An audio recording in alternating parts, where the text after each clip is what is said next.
wow. All Yeah. right. What is good? What is good? What is good? What's going on, my people? We are back. The Redshirt podcast is back. I am your host, as always, your man DG in the building. I got my boy, my guy in the building who will be donning a Russell Wilson Super Abby here No, I won't. soon No, I won't. uh, due to a bet that we have made No, I the won't. other day. So, No, I Trey, won't. I'm tell the good. good people how you're feeling tonight. I'm feeling great because I ain't gotta rock that bet that Abby here soon. You gonna rock an Abby. I'm gonna be fine. But everything's good, man. Yeah, We got a good little weekend coming up. yeah, we Now do. just talking about Seahawks about to put BTA tonight and Oh, help bolster the reason why I'm not gonna rock that Abby. so just to give us people a little background on me and Trey's bet. The other day, as you guys know, we also do work for Kingdom Cast as well, and the Chiefs and things of that nature. So we were having a space, and we were Mm-hmm. talking about the future of who we think may win this Super Bowl this year. And Trey has informed me that he thinks the Rams and the Seahawks are the two teams that he has winning it. Oh, he really is adamant about the Seahawks heading to Santa Clara this year. So I told him to put your money where your mouth is. Put your But the, Put your Twitter Abby up for grabs. Uh, and therefore, if the Seattle Seahawks do not make it to the Super Bowl this year, uh, he will have to don a nice little Russell Wilson Abby that I've been able to cook up for a full month. If I lose the bet and the Seahawks do make it to the Super Bowl, I will have to don a Sam Darnold Twitter Abby for a full month. Trey has informed me that he will be getting off the app for a full month if he loses, which I don't think is true because I'm definitely going to bully him to be in spaces. Um, and usually when I bully him, it usually works out pretty well. no, no, Um, no, don't, so, no, don't. uh, like I always tell people, man, I'm a businessman. I'm a man of my word. No, Yeah, you're not a businessman. You're a this is what conniver. I do. You're a No, con. I'm a businessman. You're a con. I never told you I was a You're a fair con. businessman. You're a con. I am a businessman who cares about thyself. Okay, so About the, yeah, if you make emphasis on the thyself. if you make bets with me, just understand it will never be in favor of you. Okay, I'm aware. it will always be in favor of moi. So do not make bets with. Always. Don't ever make bets with DD. Don't Anyway, ever. man, how's everybody feeling tonight, man? We got a lot going on. The college football playoffs is upon us. I know some of our members in here are probably thinking that we're up here to talk NFL, but we are not. I'm sorry. I hate to burst y'all bubble tonight. But we are here to talk about the college football playoffs See us tomorrow. and everything. Yeah, everything that is going on with the college football landscape at this point in time. So a lot of things circling, going on, especially the transfer portal is popping. We're hearing rumors, things of that nature. People setting out weird expectations and People, hopes and dreams yeah, that a certain running back goes to a certain school. I've heard rumors. Mm-hmm, sure. Hearing rumors and deals, being made. It's just the way Mind things you, this is roll. a guy who never pays attention to a bit of recruiting, except Tyler I Atkinson. do.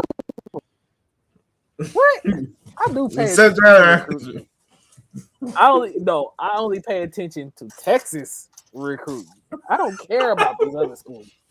Like, I don't care. Why I gotta care about these other schools? Boy, They ain't got nothing to do with me. I can care less with who Mizzou is trying to recruit. I can care less with who Ohio State is trying to recruit. I can care less with Florida Oregon, and all y'all other schools is trying to recruit. I care about me, my success.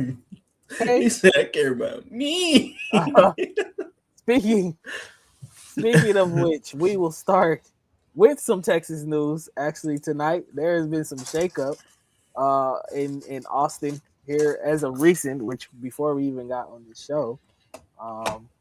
There's been some shakeup with the coaching staff at Texas, and a familiar face is back in Austin that a lot of Texas fans know. Hold on one second, y'all. I'm trying to pull this up. Y'all see how he does not want to incorporate other stuff that's involved in Texas. Y'all We see gonna that? get to y'all in a second. We going to Mizzou too, cause y'all had some news today too. Hold on, let me get this. Oh, brother. Y'all see how he taking forever. Take it, So, yeah. new news coming out of Austin. The Texas Longhorns, Steve Sarkisian and them have decided to fire Pete Kukowski, their old defensive coordinator, and bring back a familiar face in Austin and Will Muschamp, who has previously been the head coach at Florida, I believe, at one point. And then I think his last stop was in Georgia. I don't know where his last stop was. Yeah, but familiar face, familiar guy in Texas. Was there during the Mac Brown days. Built some really great defenses. Has some really great players coming out of those defenses as well. You think about guys like it's slipped my mind. Damn. Um, anyway, think about a lot of guys that have come out of that Texas uh, uh, circle with Will Muschamp as well. So yeah, a lot of good defensive players. He brings a lot of good attitude to this Texas deal, a fiery attitude. Will Muschamp is definitely not somebody that will hold his words. He will definitely light into players, and I think that's ultimately what Steve Sarkisian is wanting to bring to this team going into the 2026 season. So I think this just brings a different realm of where they want to go with this program. I think the reason why Pete Kukowski is not no longer a part of this staff due to some of the unforeseen circumstances of him playing, not being able to play a lot of his younger guys that Texas normally brings in or whatever. I also think that defense towards the end of the year started trending downward, especially in the secondary, and I think that's one of those things that Will Muschamp can come in and fix for the Texas Longhorns at this point. So definitely is a very aggressive DC. Every stop that he's pretty much made being a DC, he has been, had always had his defense in top 10 rankings and things of that nature. His only downfall has been he's just not a head coach at all. So I think this is a perfect place for him to be back at this point. Definitely glad to have him back, and we'll see how things go moving forward. I definitely Yeah. expect a lot of our younger players to start playing sooner than usual than it was with under Kukowski or whatever. I don't fault Kukowski for that, but at the same time, if the guy is more talented than a guy who's a upperclassman, play him. Just plain and simple. I want the best players in the game out there. I also think this is a really, really great step for a guy like Colin Simmons, who will next year be probably maybe a top 10, top 20 pick in the NFL draft, something of that nature. Maybe one of the first pass rushers taken off the board in next year's draft. But I really think he's going to love the fiery passion that Will Muschamp brings to this defense. So great move, great hire for Steve Sarkisian. It's just a step in the direction of changing the attitude in Austin as well too. Let me Yep. pull up this other news.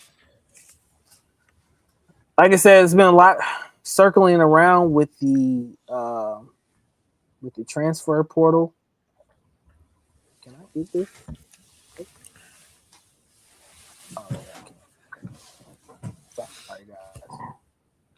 Computer's acting a little slow, so just give me some time. Technical difficulties, y'all. Give me a sec.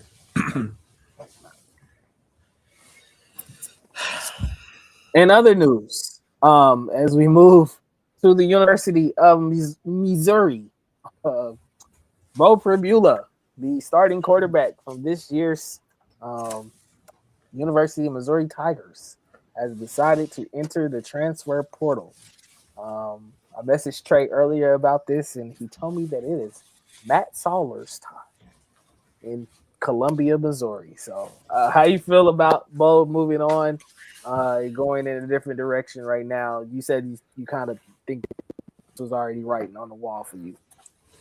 Yeah, when we first got him, I didn't really think too much of it. He wasn't some polished guy that's going to be coming in and really doing anything. He was designed as being the bridge, the guy who can still keep things afloat, and still continue to help make Missouri somewhat of a competitive team.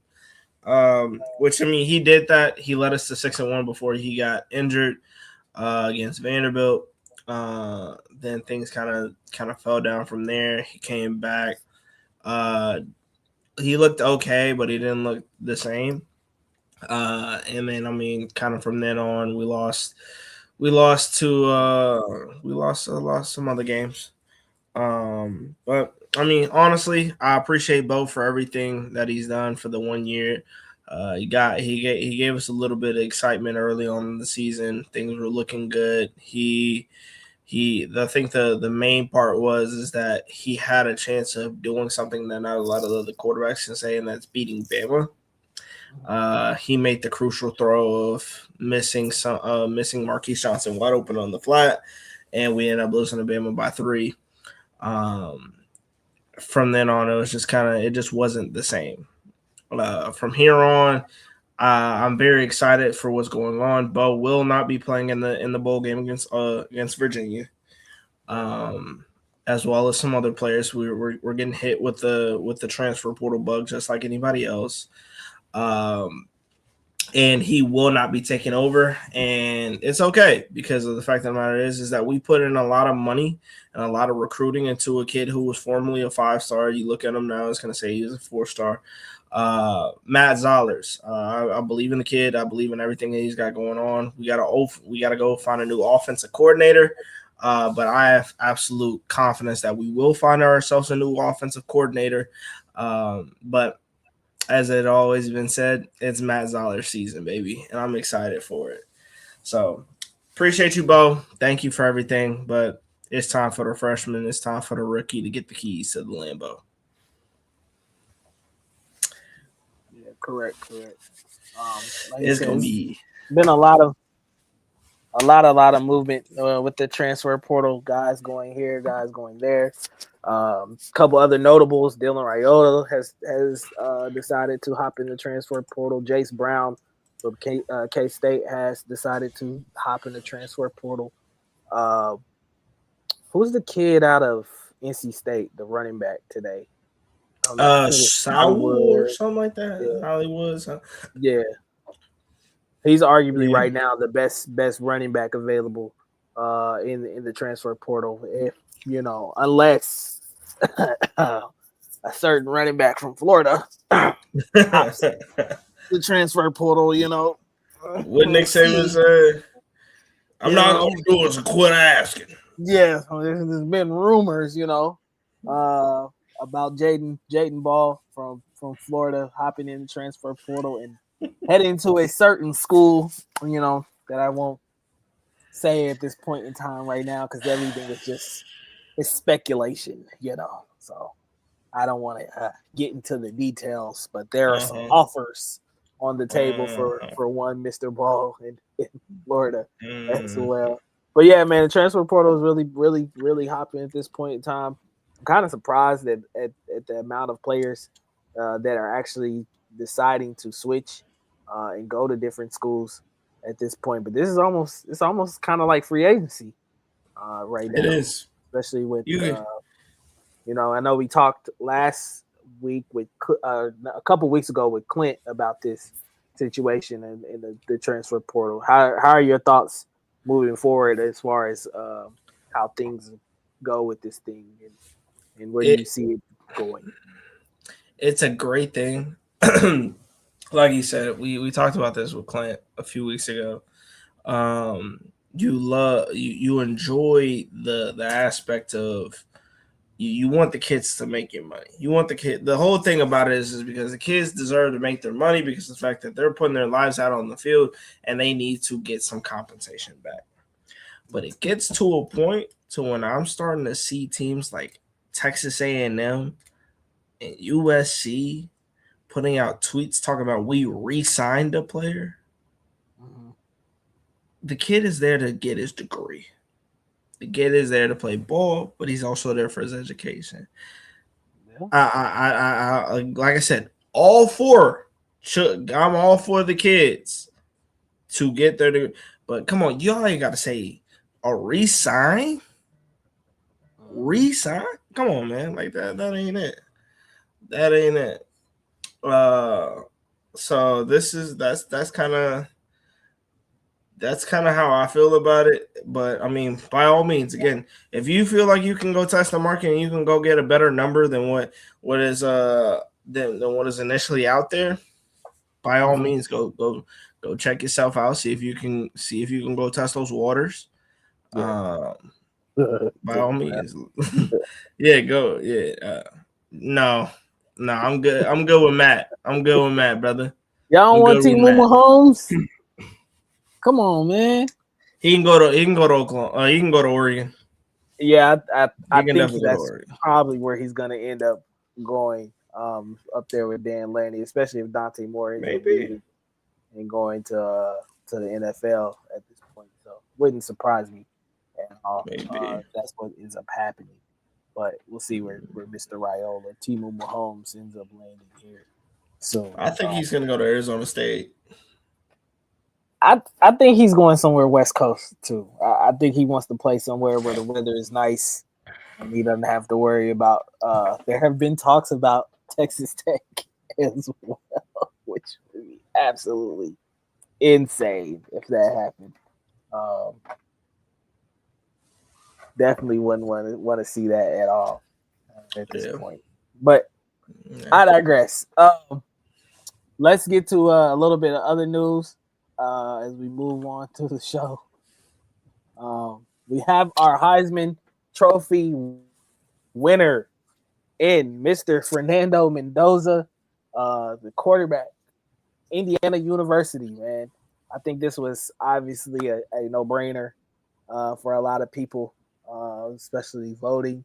Did get a little controversy with one Diego Pavia uh, expressing his emotions on Instagram about how he felt about Fernando Mendoza winning the Heisman Trophy, telling F the committee, the voters at this point, basically putting up the bird to the committee for voting for Fernando Mendoza. But honestly, you know, if you want to win this thing, you gotta beat the top dogs.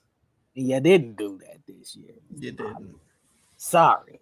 You didn't. When you beat Ohio State on the stage that this kid did, and then also the comeback in Penn State, things of that nature, like I think that honestly cemented you know, where they were kind of gonna go with this trophy. Obviously that Indiana team isn't the same team without Fernando Mendoza and wouldn't be the number one seed overall in the college football playoffs without him at Yeah. this point. So I think it's well deserved. Only other person, like I said, that I really had that I foresaw could have probably won it was Jeremiah Love, just because I thought he was the most talented player in the nation Yeah. right now. But fired. Look, we're not talking Chiefs. Bro, we're not talking, bro. We're not talking Chiefs tonight. We're not talking Chiefs, brother. Go That on, is at sir. 8 o'clock. You can be back later for that. Anyway, but yeah, what are your thoughts on Fernando Mendoza winning the Heisman? Fernando, honestly, I'm very proud of him. He's the first ever Heisman, I believe, to come out of Bloomington. So shout out the Hoosiers there. I think that he's well deserved. The kid deserves it. I mean, I know people. Me personally, I would have loved to have Jeremiah Love because I think that the kid is just he's that talented of a running back. He's that talented of a player. Uh, and I mean, he was the main nucleus for Notre Dame. But in the meantime, while I say that, I'm very happy to see Fernando Wendit. I think Julian's saying he was a freshman. He's a freshman. He's a redshirt freshman quarterback. He's doing what he needs to do now. But I think honestly, the main thing is that Diego Pavia. I gotta have this conversation with you, Diego Pavia. Mr. You're a talented player, no doubt about it. You're a very talented player. But good brother, you were second. You got acting like you number 5 in the entire voting. Brother, you're not the typical stature quarterback. Unfortunately, there's a typical stature quarterback. You didn't do exactly what you needed to do. You couldn't play like when you played good teams. Now, granted, did y'all win the game? For sure. Y'all won the games. By all means. Did you have the rushing stats? Yeah, you were pretty decent. DG, as I come over here and I look at it, cool. You were 15th in passing yards. That ain't willing to get the job done. You're 27th in passing touchdowns, 8 picks. That's fine. QBR 4th in the country. That's all fine and dandy. Now let's go over to the games that really matter. When you played Missouri, you were 10 for 19, 129 yards and a pick. You did not do well against that game. Now, you did a good job against the Longhorns. You got sacked 6 times and lost. Might I add that was garbage time. A lot of it was garbage time.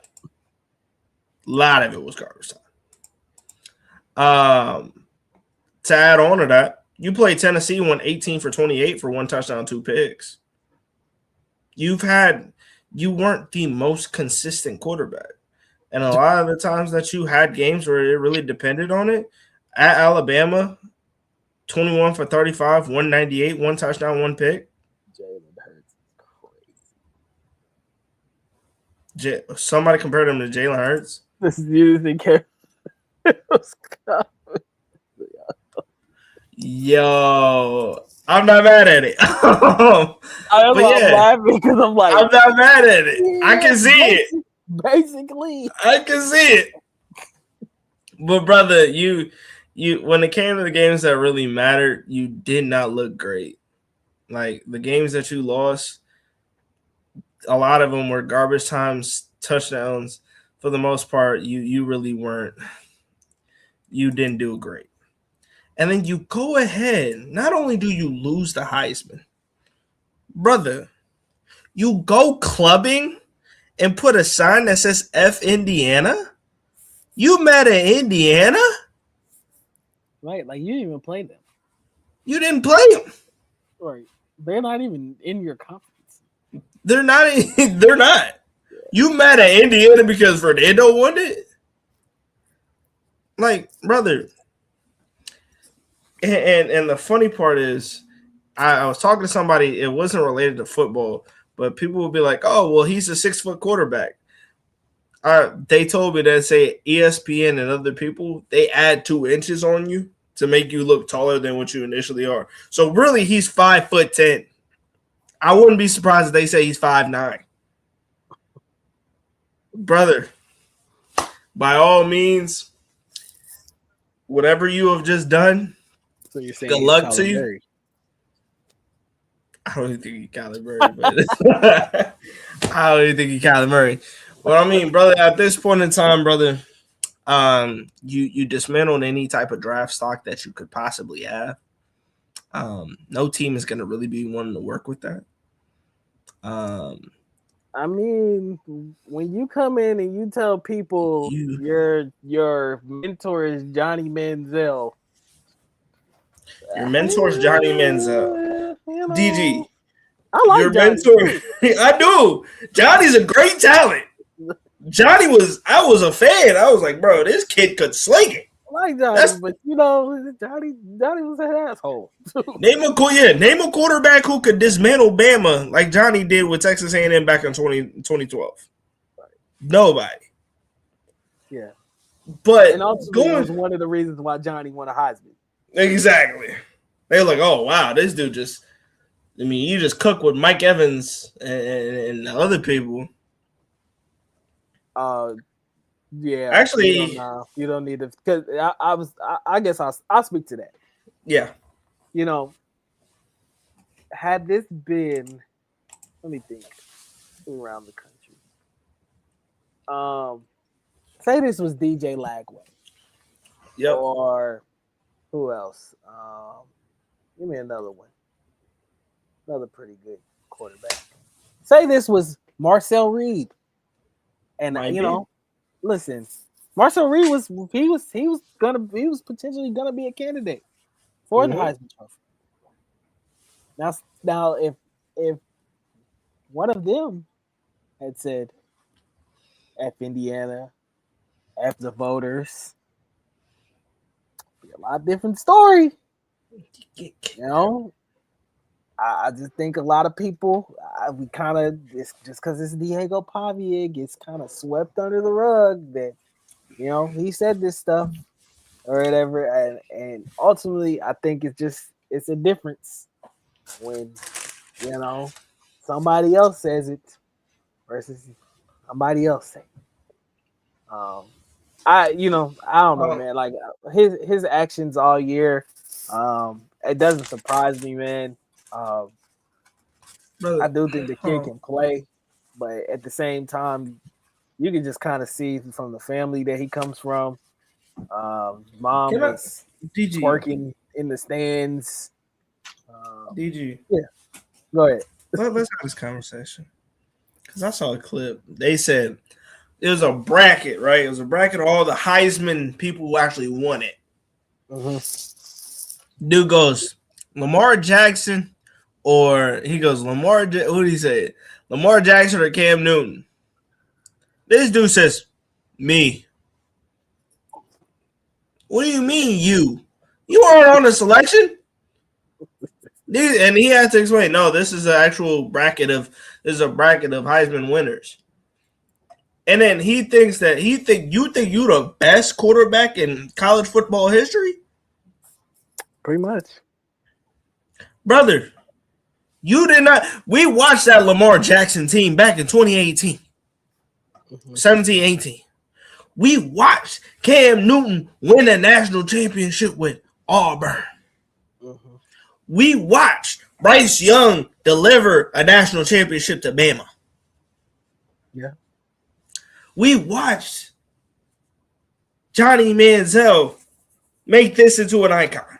Mm-hmm. We watched Devontae Smith's small frame do something no wide receiver ever could do. Brother, you're not touching none of these quarterbacks. You're not touching Baker Mayfield. You're not touching RG3. You're not touching Barry Sanders. You're not touching Travis Hunter. You're not touching Cam Newton. You're not touching Johnny Manziel. You're not touching Lamar Jackson. You're nowhere near that level of quarterback. You were probably a Vanderbilt great. Congratulations. Because you led Vanderbilt to his first and only 10-win season in program history. Right. Unfortunately, you went against quarterbacks who are 12-0, 11-1. 13-0, 12-1. Better. By far better. Right. To be honest with you, I thought Jacob Rodriguez should take Diego Pavia's spot. Yeah, we'll see. We're gonna move on, man. Again, congratulations to Fernando Mendoza, winning the Heisman Trophy this year. Well deserved at this point. So we'll see what happens here moving forward in these next coming weeks. Of can he go win the big shebang? Can he win it all? The big shebang of winning it all, man. We are finally here tomorrow. the journey starts for 12 teams on a mission to win a college football playoff championship. We will have our national champion within these next couple of weeks. I think this is going to end up being a really good playoff. Um, I'm very, very excited, even though, of course, my Longhorns aren't in it. I'm still very excited to sit and watch some of these games and watch some of the matchups that are very, very intriguing, in my opinion. I will bring up the bracket one more time just to keep everybody informed on who's playing who. So, first game tomorrow is obviously Oklahoma and Alabama. They play tomorrow, I believe, at 7 o'clock? I think 7 or 8 o'clock. Let me get that. Yeah. Alabama and Oklahoma take on each other. The Crimson Tide travel to Norman, Oklahoma to take on the Oklahoma Sooners at 7 o'clock Central Time, 8 o'clock Eastern for you Eastern people out there. Friday night, man, this should end up being a very good game. Follow up by Saturday, Miami versus Texas A&M. Is the Hurricanes travel to Kyle Field, who, as they say, is the loudest stadium in the nation. But supposedly, a former Alabama coach came out and said that they pumped noise into the stadium. So, we'll see how true that is tomorrow on Saturday at 11 o'clock. Ole Miss, Tulane travels to Ole Miss to take on the Lane Kiffin-less Rebels. At 2:30, and then to round up the first round, James Madison travels out to I think is the loudest stadium in college football, and the University of Oregon to take on Dan Lanning and the Ducks. And so this should be a very good, exciting. We'll see where we're at on the first round. Last year, a lot of people had complaints about the first round just because of all the blowouts and things of that nature. I think maybe 2 of these games might be good. I definitely think we're getting a good game tomorrow. So we'll start there. Let's start Oklahoma, Alabama, 2 teams that I feel like are very close in competition as far as talent. Obviously, Oklahoma traveled to Tuscaloosa earlier this year and played in a really ruckus environment. So now Alabama gets their shot to go exact a little bit of revenge in Norman and see if they can knock off the Sooners. How are you feeling? Before I ask you how you feeling about this game, I found this interesting stat. If Oklahoma beats Alabama tomorrow night, they will become the first team to beat the Crimson Tide twice in one season in 133 years. I don't know what Trey was doing, but 133 years that the Crimson Tide have not lost to the same team in over a century and a half. So the Sooners are 5-1 all time versus the Tide and have beat them twice in the last 2 years. So Oklahoma has their number at this point in time. Brett Venables has been able to slow down the Ty Simpson show. And I'm kind of nervous that he might be able to do it again. That is a very tough environment to walk into and win a ball game. As bad as John Mintier has played these last couple weeks, do we see Bama walking in the trap and taking over the trap? What are your thoughts? I'm going to keep it on with you, DG. How I see it. We'll talk about that later, Caleb. Shut up, Chuck. How I see it. Go ahead. University of Oklahoma said this. Yes, they said this about a week ago. Quarter all students. We're going to go ahead and give y'all a day off. So every class that happens on that Friday is all canceled tomorrow so students and fans can prepare for this game. I am an avid believer that Norman, Oklahoma, what is their stadium called? Oh, I got to figure out what the name of the stadium is called. Hold on. A cesspool. He's saying that because he's a Texas fan. At Memorial Stadium in Norman, Oklahoma. That's what it's called. I didn't know that. It's called. That's what it says on ESPN. Boo. This team, I believe, is going to continue to do what they know how to do best, and that is establish the run and have a very good defense. Brent Venables, he stamps it every time. And I think it continues this week. Give me OU. DG, I know you don't want to hear it because you're a Texas Longhorn fan. I ain't said it ever. Give me Boomer Sooner by at least a field goal. That is truly disgusting. Hey, I just honestly, I'm going to keep it 100 with you. I just don't believe. I think that Alabama's had a good year. Not to the level of what they wanted it to be. They've lost to Oklahoma before. People said, well, Oklahoma had to turn the ball over 3 times for them to win the game in Tuscaloosa. Guess what? It's going to be windy. There's not going to be a lot of times where you're going to do that. Now, Alabama, they got some stuff going back for them. Jan Miller's back. I understand it. I'm fully aware of that. But it's going to really make things difficult because the one way that I felt like Alabama was going to be able to win that ball game is if they would have won passing yards. I think that would have played a lot more into Alabama's strength because if it's 40-degree winds, like what I'm hearing it is, they said it's going to be a very windy game. The thing about it is I would have been able to say, hey, Ty Simpson just continuously he throws the ball the way that I think he is, at least 30 times he puts that ball in the air, it's going to be a good opportunity. I don't trust it. They have to establish the run. You have to work your run to open up your pass game. Oklahoma's new to they're not new to that. They've been doing this all season. John Mateer hasn't had to throw the ball out that much.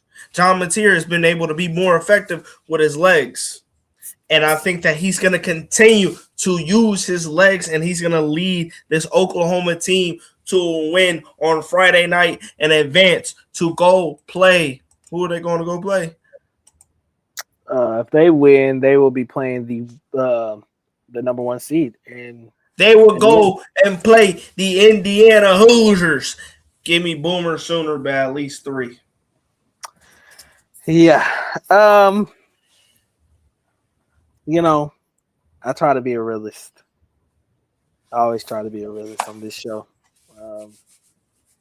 Normally, I would be a realist, but tonight I'm not. I'm going to tell you why Alabama is going to win this game. Revenge is on the mind. There's no way you walk into Tuscaloosa and beat us and think we're not going to have a game plan put together to come out and get an exact revenge. I also think that Jan Miller being back for the Crimson Tide is a big, tremendous help. So I feel like if Alabama can establish a run game, especially against this defense, and prove to be a little bit more physical, especially in the trenches, that's ultimately how you beat Oklahoma. You're going to have to win in the trenches on both sides of the ball. If you can do that, and it's been done to them before this year. So I like the Red River rivalry game. If you don't, if you want a little blueprint on how to beat Oklahoma, Alabama, just go ahead and flip on that game. But I do think if Kalen DeBoer and them stick to running the football and stick to not putting the ball in harm's way and not turning it over. This is not a game where you can go into Norman, Oklahoma and have 2 or 3 turnovers and think you're going to win. Obviously, you're never going to win any game like that. But this is not the place to do that. You let that crowd get going and get raucous and things of that nature. It's going to end up being a horrible, horrible, horrible night for you. So ultimately, I think Alabama, if they take care of the ball, they run the ball effectively. Uh, I still think Alabama's defense is still very underrated. I think that secondary is extremely underrated for Alabama, and I think this is a good matchup for them against John Mateer. I'm sorry, he's just ever since he's got injured this year, he's not looked the same how he looked at the beginning of the year, and I think it's really starting to affect him as well. He did. I don't know if people watched that LSU game. He was tragic, and we all know LSU wasn't that great this year, especially down the stretch as the season went later on. So, um, if a guy like Martin, a guy like Van Buren can keep LSU in the game, I don't see why Ty Simpson can't walk into Norman and be able to keep a Crimson Tide team that I think is honestly at this point a little bit more talented than LSU right now. So um, I'm taking the Crimson Tide, and I'm going to say 24-21 Alabama Crimson Tide. They keep the streak alive. No one has beat them twice in one season in a century and a half, and they keep that streak alive and advance to play against Indiana in the next round. Yeah, it should be a really, really good game, man. Did you say there's gonna be some weather down there? Mm-hmm. Yeah. So we'll see how that ends up playing out. But I'm excited to definitely watch it. I do think that it ultimately ends up being a low scoring fest. I don't think you get as much fireworks as you would naturally want in games like this. But I honestly think this might be the best game on the slate. I think this is the best matchup on the slate. I think these are two very even teams. So I could potentially see this going either way. I definitely could see Oklahoma winning this game as well too. I don't think it's out of the realm for them to win it, but we'll see. Obviously, I'm being a hater because Yeah, I want both of my ops out of this at this point in time. So we'll see how that goes. Well, let's move on to the next game, and before we do, I want to pull this little piece up. Get this on the screen because I thought this was super interesting, especially coming from who it let came me from. see. Let me see, man. Oh Lord Jesus. Hold on, this full. I'm Oh sorry, y'all. Lord Bear with me. Jesus. Computer slow, so.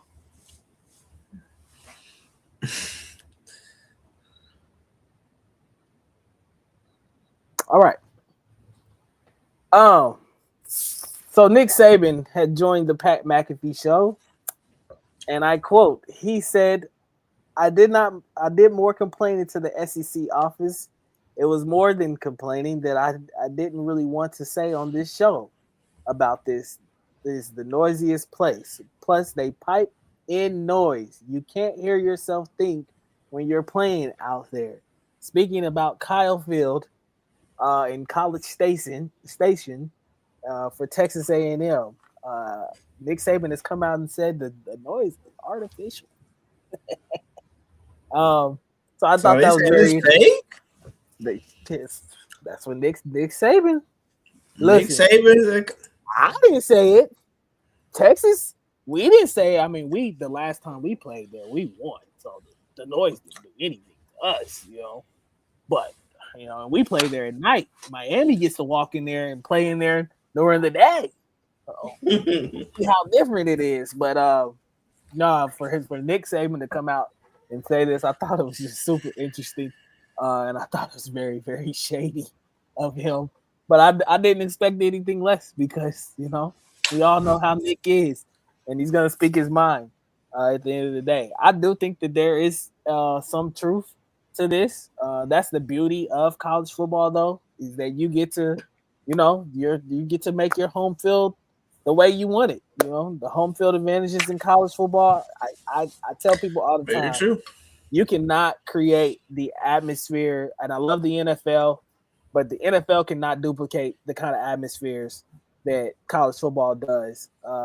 So, you know, props to Texas Very A&M true. for cheating. But what are your thoughts and feelings about seeing something like that? And then let's get to the game, obviously. Um. Wow. Yeah. He said artificial. That's what got me. He said artificial noise. And pump that up. Uh. They said it's fake noise basically. Honestly, that's motivation. I think Nick Saban just screwed Miami right there because now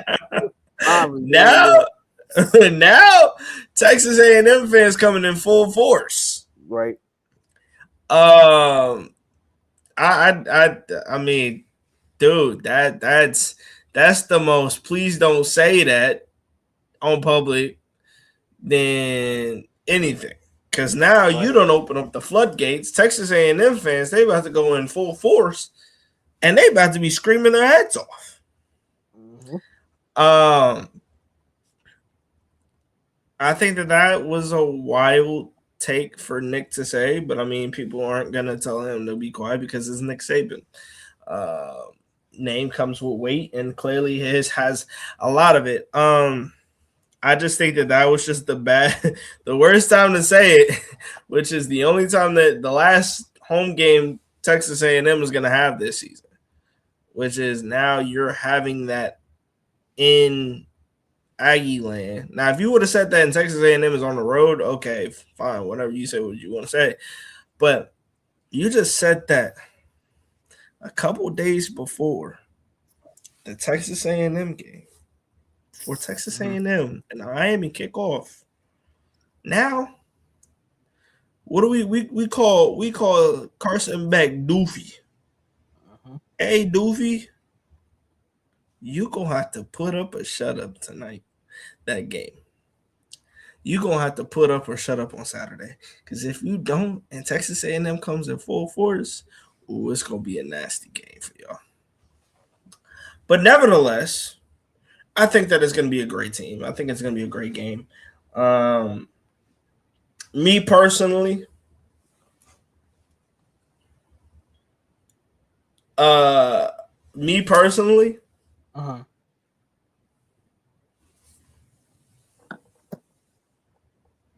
I'm taking Texas A&M. I'm gonna go ahead and take Texas A&M.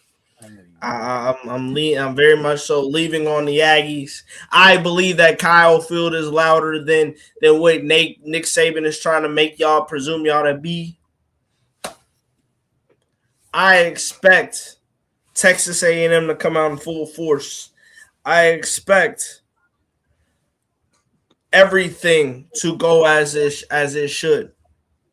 I expect Marcel Reed to be what Marcel Reed is. Le'Veon Moss, do what you need to do. You're back.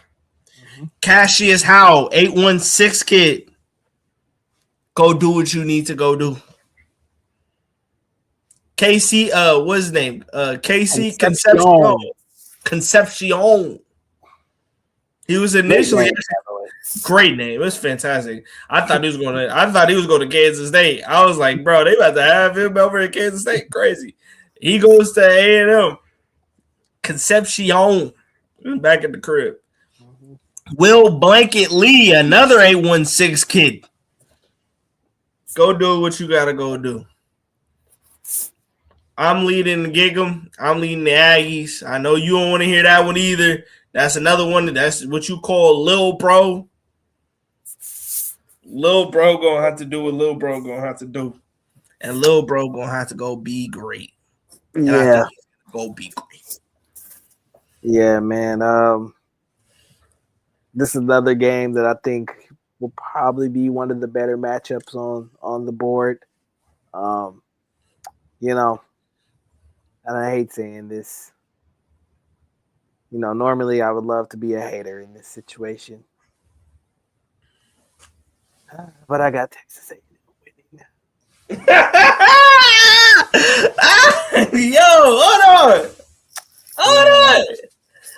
Hold on. You know, Wow. it's just no world where I can trust Doofy and the boys to walk into Kyle Field and beat Texas A&M. I just don't. I don't know. I'm hoping for it, but I don't see it. I think this is two very evenly matched teams. Um, and I would love to pick Miami. I really would. I hope Miami. That's what I would say.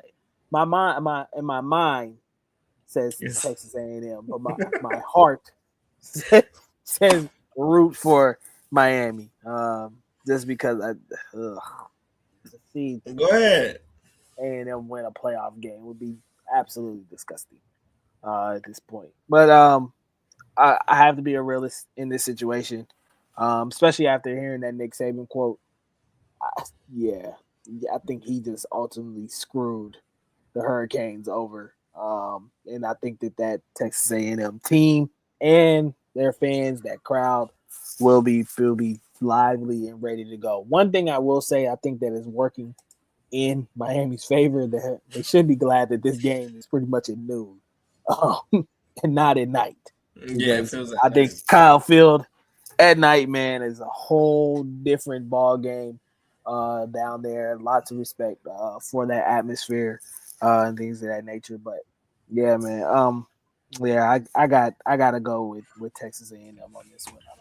I don't see them He don't losing. believe in Doofy, or he don't believe in him. I just can't see it, man. And it's not one of those things like if I feel like I wouldn't put my money on it, yeah, I just wouldn't put my money on Carson Beck at this point. I'm sorry. Seen too many bad games, seen him be in this spot kind of before and just not play well at all. So I don't see how that changes.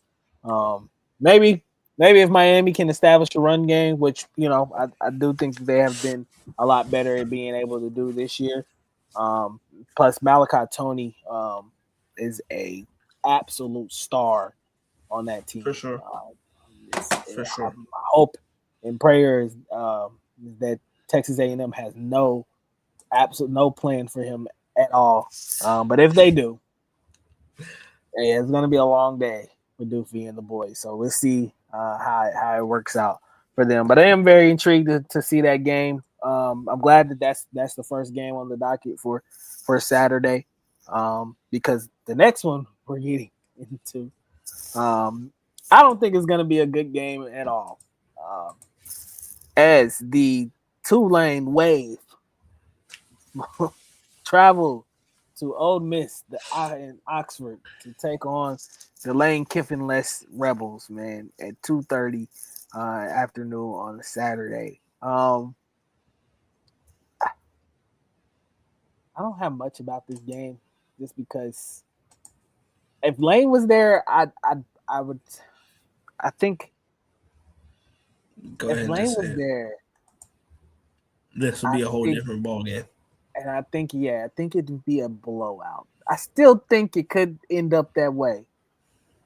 But I think Tulane might have a shot to pull off maybe an upset of the century here.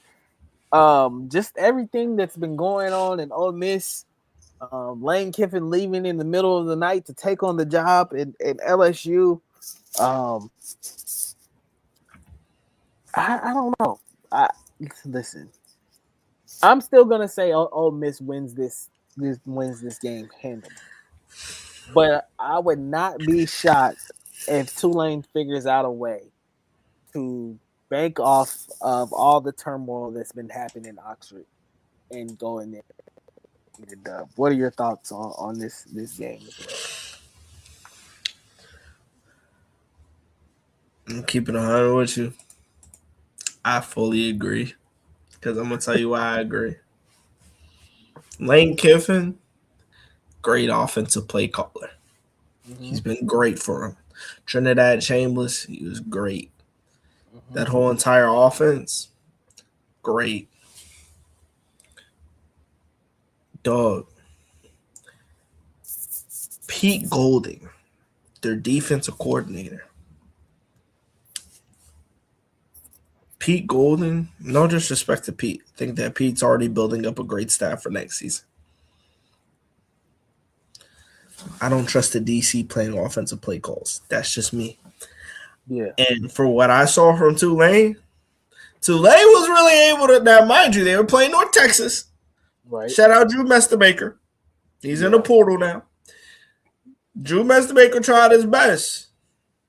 Tulane was over there being physical at the line of scrimmage. Tulane was causing turnovers. Yeah. Yeah, and I think they did. How much did they beat North Texas by?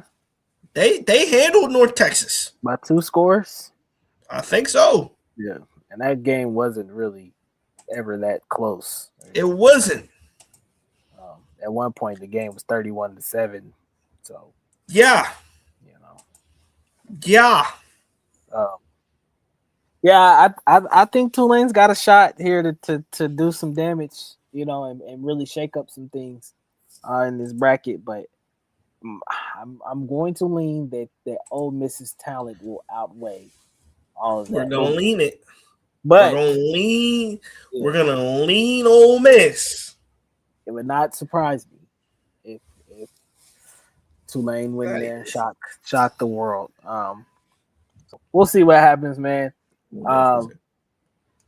Definitely intrigued to watch that game as well too, which leads me into our next and final game of this first round. Before we get to that, I do want to pull this up really quick because I think this is a great talking point, especially about this next upcoming game. Again, coming from the great, wise, and noble Nick Saban, who was on the Pat McAfee show. He spoke about comparing G5 schools in the college football playoffs to AAA teams in the MLB playoffs. He said, look, will we allow the winner of a AAA baseball league in the World Series playoffs? That's equivalent of what we would do when JMU gets into the college football playoff and Notre Dame doesn't. I mean, I don't want to start any shit, but it is what it is. End quote. Wow. Bold words from the former ball coach at Alabama. And when I seen this quote, I hard to agree because I just don't see a world why, and maybe I'm speaking more towards James Madison than Tulane. Does James Madison really deserve to be here?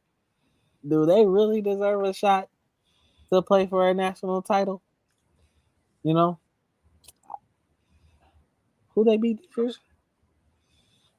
And I know there's probably some James Madison fans out there that are going to watch this and probably call me a hater. And that's exactly what I'm being. I'm being a hater. I don't understand it. I don't understand why we have to give a smaller conference schools, the little guys, we would call them, a shot, a chance. What's the point? Maybe somebody can tell me wrong or why, or whatever. It makes no sense to me. I think you should honestly get the best 12 teams in the nation and allow them to, duke it out for the national championships. I don't see a world where James Madison was one of the 12 best teams in the nation. I'm just sorry. I don't. Maybe it's just, but I don't know if other people feel about that. How do you feel about the G5 schools being allowed to be into this bracket? Honestly, I don't. Everybody's got a different feeling about it. I think that James Madison, like in their profession, like outside of Louisville, they went undefeated. It was great. I look at this as the equivalent. I look at them in the Tulane as the equivalent of Cincinnati getting into the college football playoff a few years ago with Desmond Ridder and Sauce Gardner. I think that JMU has some talented players. Tulane has some talented players. They have guys that could probably go to a P4 and very much so compete. I'm not against it. I just don't like how they're having to match up against. They got to match up against the big dogs. You got to match up against Oregon and Ole Miss and Alabama and this team and that team. I think, honestly, I don't disagree at the idea of having a FCS, or not a FCS, but like a lower level G5 tournament. But I mean, I'm never ever going to take away a team's ability to say, hey, we did exactly what we need to do to win conference to make it to the college football playoff. And honestly, I like a new thing. I'm keeping 100 with you. I'm not gonna prioritize. If you're gonna sit over there, you look at Notre Dame. Great, Notre Dame has had a great season. Jeremiah Love, C.J. Carr, Jadarian Price. They've had a lot of great things going on for them. I'm not going to give privilege to a team that did not join the conference. I'm cool with JMU. JMU made a conference. They went to their conference champion. They're conference champs. You can't take that away from JMU. Notre Dame ain't in no conference championship. So sorry, Notre Dame fans. I'm going to piss y'all off. Y'all not in the conference. You didn't deserve to get in. I'm okay with the fact that y'all not in the college football playoff. Because seeing how y'all reacted to it, y'all some weenies for that. You're some weenies because you got up and you said, because we did not make the college football playoff, I'm going to take my ball and go home. We're not playing any bowl games.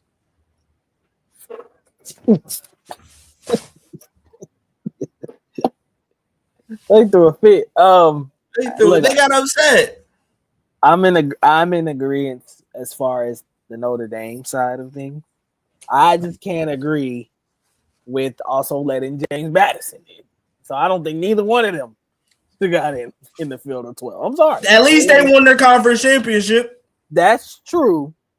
They won their conference championship. They won 12 and 1. Who cares? I think more. Did you watch it? I watched what? Did you watch them win their conference championship? Did you watch it? What time was that game at? You didn't watch it. See, you don't even know what time. What time was that game at? You didn't. Oh, they played Troy. They played Troy. I was in the Sun Belt. Was there something else going on there? That was at 6 p.m. The Sun Belt Conference Championship. What was going on? What was I doing? Oh, I know where it was at. I was outside. And I was outside. I was in Kansas. You was about to sit there and be like, "Oh boy, I got to get home because I got to watch this." I got to watch JMU championship game. I definitely would have wanted to watch JMU. Listen, man, I would have loved to watch JMU. JMU, I got no smoke with y'all. Y'all deserve to be in the playoff in my book. I got no smoke. I'm JMU Dukes. I'm cool with it. I'm good with it. You trying to tell me, who do you believe? Who would you rather have in there, JMU or Notre Dame? JMU every time. Thank you. Listen, man. JMU and both Notre Dame can respectfully take both of their asses home. I just don't think they deserve it. And this is not me saying because the Longhorns didn't get in or whatever. I just really feel like I don't see. First of all, one team is not in a conference.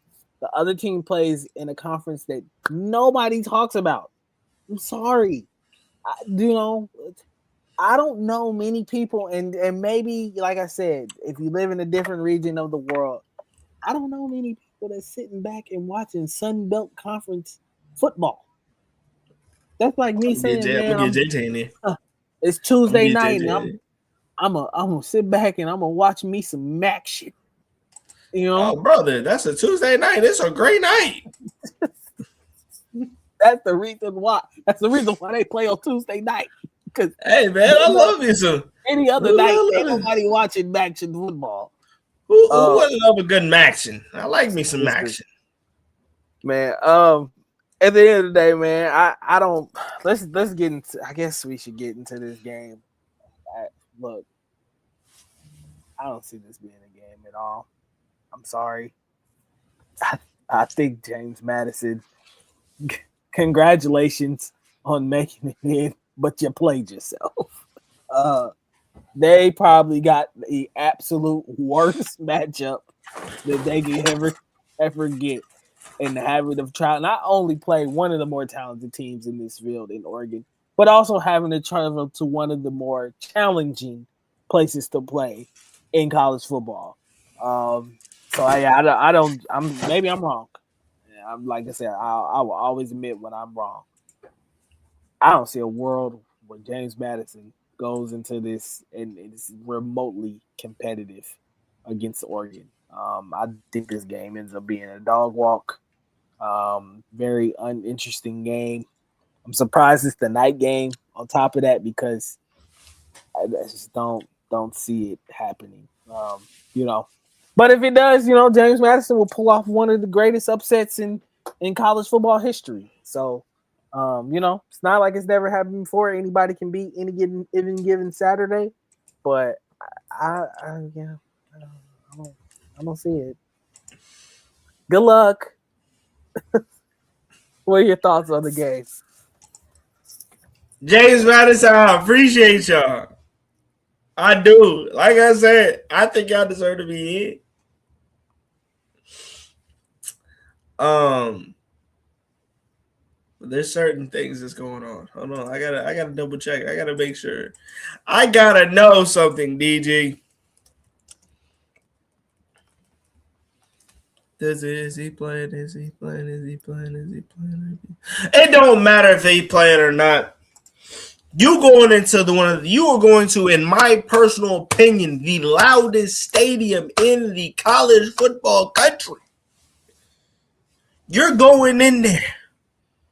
It's gonna be a 6:30 game. Guess what? It's 4:30 in Eugene. And a good friend of mine that I tried to get on the show, he did. I guess he got caught up with something. It's damn green in Eugene.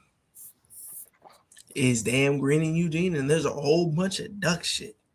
I don't care if Evan Stewart and Gary Bryant aren't playing, because they got a dog at tight end. His name is Kenyon Sadiq. They got a dog. Hopefully he coming back too, by the name of Decorian Moore. They got a dog at that quarterback position by the name of Dante Moore. A lot of people question him. He did what he needed to do. They got some guys on that defensive side of the ball that's going to be able to do what they need to do. Give me Ducks by 100. Ducks about to walk. There's about to be a dog walking going on over there. And it's gonna be a whole bunch of duck shit. I'm talking about bomb. Noel Whittington.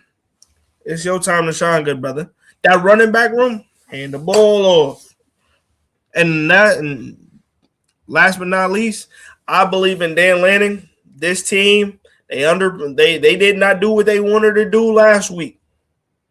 They did not do what they wanted to do last week against Ohio State. Dan got that. He got that written down mentally. Right. Oregon they coming for blood. That's my national champion. And that's who I believe is going to be in the national championship game. Because if these receivers are back, if Evan Stewart's back and healthy, if Gary Bryant is back and healthy, people don't know about Gary Bryant. Gary Bryant can burn. If Decorian Moore is back, you telling me Evan Stewart, Decorian Moore, and Gary Bryant alongside Justice Lowe, alongside Kenyon Sadiq, alongside, they got weapons everywhere. Yeah, that's true. I think Oregon's here to prove something, and I think the Ducks gonna start on Saturday night. Well, we'll see. I don't have them with but that's my national chair. I've been saying it for months. Y'all can take a look. I've been saying that. Yeah. I'm rocking with the Ducks, baby. I think if I had to pick before all this starts, I will roll. I hate doing this too, man. Come on, keep it 100. Keep it 100, DG. My national champion is the Georgia Bulldogs. Oh.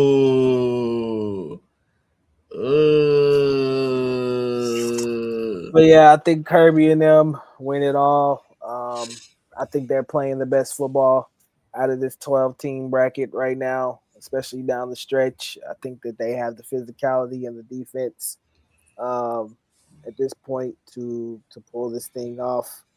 And I think Kirby and them will be raising another trophy in Miami at the end of it all. I'm not against it. You Not know, against it. I just don't see it. If I had to pick another team, I'd probably say that I think Ohio State too is you know the second favorite in this to win it all. I just think there's too much talent on that team. Caleb Downs, Carnell Tate, Jeremiah Smith, Julian Sand. It's just here and there. There's the Bo Jackson, C.J. Donaldson. You know, it's too much talent. You know, love Indiana, man, but I think the Cinderella story ends for them here soon. And yeah, I don't see any of these other teams. Texas A&M, I'm sorry. Miami, sorry. I just don't think that they're as good as any of those top four seeds that are in this bracket. So we'll see. We'll ultimately see what happens, man. But it's gonna be a fun ride. Watching this all, man. I can't wait to see what happens and how things turn out down the stretch. Before we get out of here, let us pay some bills.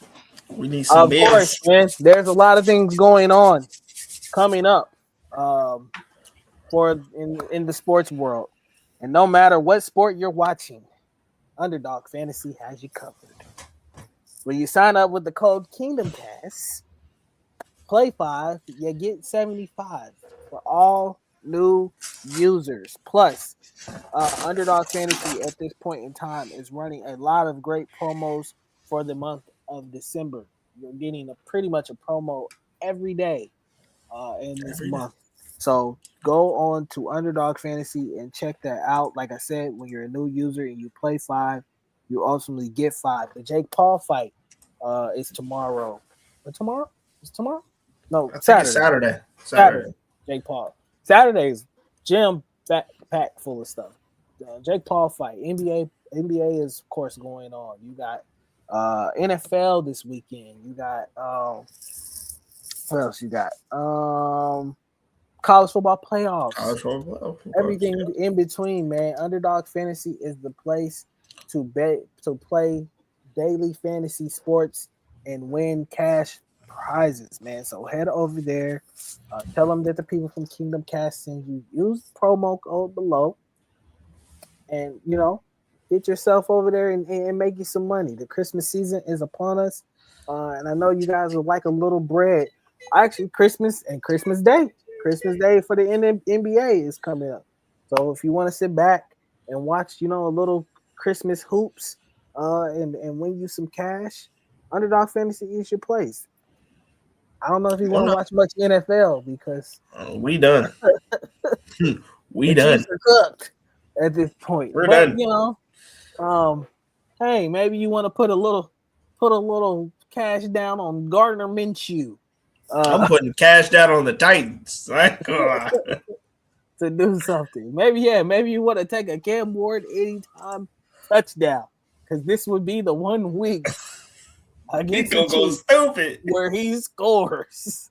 He gonna go stupid. Yeah, man. Underdog Fantasy is the best place to play daily fantasy sports. Go over there. Use the promo code 5 and get you 75 if you're a new customer. Trey, before we get out here, you got anything else you want to tell the good people? Yeah, man. We're at the back end of it, but I don't think we're gonna be gone even if the season's over. We gonna try and we gonna try and get into a little bit of recruiting, even though DG only focuses on one team only. No, we got a lot coming up. We'll we got definitely be more. back to react to obviously these first round games. Talk quarterfinal matchups going into these next couple weeks, as well as talk transfer portal and recruiting as well. If you guys ever have topics or anything you want us to talk about on the show that's college football related, not Chiefs related. I know we have a lot of our Chiefs people. We appreciate all of you Yeah, guys, but we that's love college y'all. We football done related. talking. Please hit our respective Twitters at Keep It Prolific and at That Way 816 and let us know what you guys would like to speak on. If y'all want to talk about who y'all favorite run, who's y'all favorite team run or quarterback run, because we talked about the Heisman. If y'all want to just bring up and reminisce old times, I'm sure he gonna talk Vince Young out the ass, but you know what I'm saying. We'll probably But, we'll have a lot of stuff going on, but we'll definitely get into some draft season stuff for the NFL on here. Possibly come up with our own big board, the Redshirt big board. Redshirt big board, baby. Heading into the NFL draft for college and things of that nature. So we got a lot of stuff coming up. We'll be here pretty much all the way throughout the off season for college football and things of that nature. So tap in with us, man. Stay tuned in. Kingdom Cast is coming up next on here with their show to talk about Chiefs and Titans. For all of you out there that want to talk about Yeah, Chiefs and you want to talk Titans. about you want to say fire Andy Reid now? Go ahead. I ain't gonna listen. And I believe they have a special guest tonight, so tap in to see them. That means I'm not gonna be on there. 8:00 sharp. Tap in to see the guys and talk to them and chop it up with them about Go annoy Chiefs, Chuck. right? Go But annoy man, Chuck. that'll do it for us tonight, guys. Enjoy your night. Enjoy Thursday night football or whatever you're watching at home. We wish you all Merry Christmas and very, very happy holidays. This time is always a great time to spend with family. If you're a person out there that doesn't have family or anything like that or whatever, our thoughts and prayers are always with you. And hopefully that somebody reaches out to you and spreads some Christmas cheer. If you're somebody out there that's fortunate enough to spread some Christmas cheer, do something good out of the kindness of your heart. Spread it with everybody else. Right, this Christmas season, man. It's a lot of people. Obviously, holiday times is depressing times for some people versus others. So, man, find some goodness in your heart and do something nice for somebody around this time. It'll change your life as well too. So, For sure. appreciate y'all. Love y'all, man. And we out.